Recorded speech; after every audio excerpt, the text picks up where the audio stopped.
Nuru kişi yol kənarında qoyun otarılmış. Qoyun almaq məqsədilə maşından 4 nəfər düşüb ona yaxınlaşır.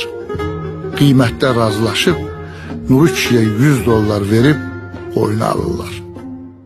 Nuru kişi evə gəlib pulu oğluna verəndə oğlu baxır ki, atasına verilən 100 dollar saxtadır.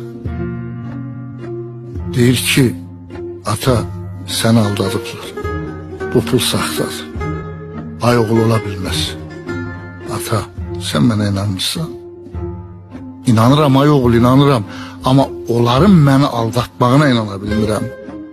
Niyə inanmışsan ay ata? Çünki dördü də başı papaqlıydı oğul. Bəli, Nuru kişi aldanmışdı.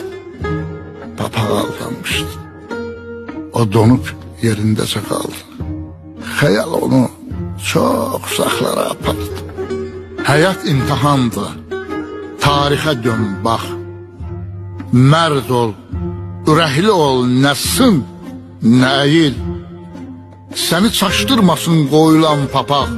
Kişi əməlləndir, papaqla deyil. Papaqla artarsa qüdrətin, gücün, bahası ucuzu dörd yanda dolu. Papaq var əllərdə dilənmək üçün. Papaq var başlarda qeyrət simvolu. Papaq bizim